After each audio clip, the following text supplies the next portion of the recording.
वर्षा कभी गर्मी आती है। और लगातार अभी जो गर्मी होने की वजह से बहुत ही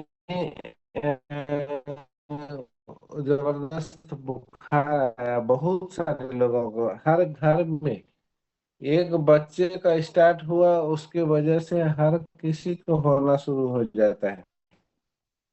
ये संक्रमित वायरस है। अगर देखा जाए तो ये कोरोना का ही रूप है, बस वो इफेक्ट ज्यादा करता है, ये कम करता है। तो वायरस है, बैक्टीरियल फीवर है। ये फीवर में होता है, सितंबर में ज्यादातर होता है। क्योंकि जैसे पानी चारों तरफ वर्षा का होता है, बाढ़ का पानी होता है, उस पानी के भी ज्यादा खतरनाक होता है। इसका जो फीवर होता है लगभग में 99 से 104 डिग्री तक चला जाता है। बच्चे में तो 106 डिग्री तक हमने देखा है इस बार। तो शरीर का तापमान एकदम से बढ़ना शुरू होता है। वो घट में जो लक्षण होता है, वो ठंड लगना, सर्दी होना, कांपना, बुखार, खांसी और सर्दी उसका वो ज्यादा है। उसके बाद है कि सिर दर्द। सिर दर्द बहुत ज्यादा, बदन दर्द में भी बहुत ज्यादा दर्द होती है, जोर जोर में दर्द होना शुरू होते हैं। इस तरह का होता है। थकावट बहुत ज्यादा, प्यास बहुत कम होती है। और प्यास कम होने की वजह से लोगों का डिहाइड्रेशन होता है, कभी कभी उल्टी आने लगता है। और ये उल्टी कभी कभी उसको महंगा भी पड़ता है, पानी चढ़ाने की नौबत आ जाती है। यहाँ तक कि दस्त भी हो रहा है। तो बहुत सारे लोगों का दस्त, उल्टी, डिहाइड्रेशन का शिकार हुआ, जिसे वो पानी चढ़ाने की नौबत आई है। ये होता क्यों है?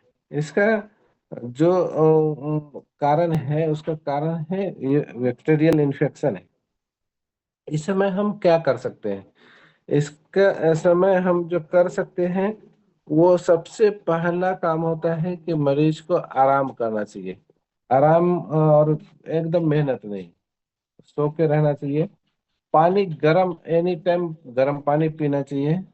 और पानी में नींबू पानी, नारियल अगर ले सकता है तो बढ़िया है। हल्का भोजन, पौष्टिक खिचड़ी वगैरह खाने की जरूरत होते हैं। कम खाना में ज्यादा अगर पौष्टिकता है तो उसमें हम अपना प्रोटीन पाउडर और मल्टीविटामिन इसमें लेते हैं। तुलसी वगैरह लेते हैं तो बहुत ज्यादा काम करता है। तो ठंडा पानी का इस्तेमाल नहीं करना है, ना पीने में ना स्नान करने में। अगर अभी स्नान करने का मन करे तो गर्म पानी से।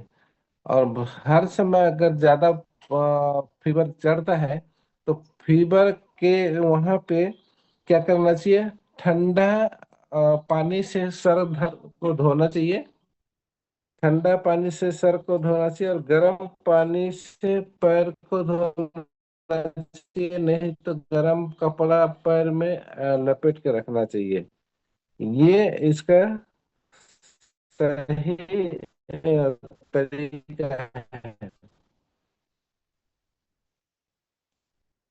और अपने परिवार में हर किसी को, अगर बड़े लोगों को हो गया तो बच्चे को जरूर समझा के रखना है। कि परिवार को समझा के रखना है कि नहीं, हमें क्या करना चाहिए। पानी, ठंडा पानी माथा में डालना चाहिए। ऐसा नहीं कि अगर हमें स्नान करना चाहिए तो गर्म पानी ही माथा में डालना चाहिए, गर्म पानी माथा में नहीं डालना चाहिए। इसको एकदम से मना करना चाहिए। गर्म पानी होना ही नहीं चाहिए माथा में, माथा में ठंडा पानी। अगर फीवर डाउन हो गया फिर भी वहां पे गर्म पानी माथा में नहीं जाना चाहिए। ठंडा पानी का ही इस्तेमाल माथा में होना चाहिए, फिर शरीर में गर्म पानी होना चाहिए। ये होना चाहिए कंपोजिशन। उसके बाद गर्म पानी को गिलास में लेके घूट घूट चाय के तरह पीना चाहिए। इससे भी बुखार गिरता है। पेट के लिए एकदम नॉर्मल खाना का इस्तेमाल। खांसी इसमें क्या होता है कि बुखार के बाद खांसी आता है, एक साथ में नहीं आता है। जब बुखार जैसे ही ठीक होता है,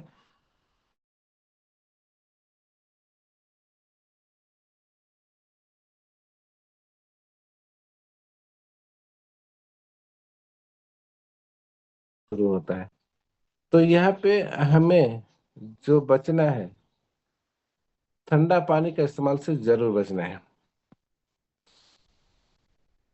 अभी ही ठंडा इतना क्यों होता है?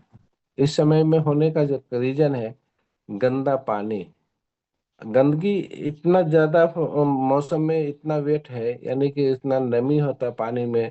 और जैसे ही धूप, माने ज्यादा नमी होने के चलते नीचे क्या होता है, उसको वाष्पीकरण बहुत तेजी से होता है। और वाष्पीकरण तेजी से होता है तो उसमें बैक्टीरिया का बहुत ज्यादा, माने कि तैरने की क्षमता होती है बहुत ज्यादा। नम मौसम के कारण उसमें बहुत ज्यादा बैक्टीरिया होता है। और ये बैक्टीरिया यूज जैसे ही आता है, अगर हम पैरासीटामोल को यूज ना करें तब दिक्कत होने लगती है। तो पैरासीटामोल बहुत ज्यादा जरूरत होता है, यहाँ पे बहुत ज्यादा इन्फेक्शन से बचाया जाता है। और साथ साथ अगर एक से एक आध दिन है इंतजार करने का, एक दिन के बाद दूसरा तीसरा दिन अगर होता है, तो जरूर डॉक्टर से संपर्क करना चाहिए, लोकल डॉक्टर हो या अच्छे डॉक्टर हो। क्योंकि ये बहुत 7 दिन के अंदर में अगर खत्म नहीं होता है तो स्टेप अलग ले लेता है रूप। इसलिए तो 1-2 दिन आप घरेलू नुस्खे में रह सकते हैं, और नहीं तो तुरंत डॉक्टर दिखा लीजिए, अच्छी बात है। और नहीं तो बहुत ज्यादा महंगा पड़ता है ये, क्योंकि इसका जब खांसी होता है भयंकर रूप से खांसी होता है, और वो खांसी जल्दी ठीक होने का नाम नहीं ले रहा है। इतना तक कि बहुत सारे लोगों को तो फीवर डाउन नहीं होता, 3 दिन तक तो फीवर डाउन ही नहीं होता है। ऐसा हमने देखा है अपने यहाँ।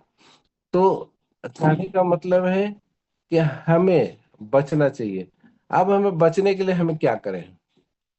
सबसे पहला, अपना घर में हर परिवार को गर्म पानी पिलाने की आदत होना चाहिए।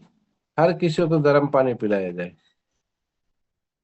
गर्म पानी अगर हम पीते हैं, खुद पीते हैं और पिलाते हैं, तो यहाँ थोड़ा सा आपको मौका मिलेगा कि हम उसको बचा सकते हैं वायरल फीवर से। अभी होता क्या है कि जैसे ही गर्मी होता है बच्चा का तो मजा आता है, गर्मी में जैसे ही वर्षा आया, बच्चे को मजा आ गया कि नहीं, उसके लिए तो मौज मस्ती का समय आ जाता है। और हम अपने लिए वायरल फीवर लेकर आते हैं। तो बच्चे को तो बच्चा तो बच्चा है।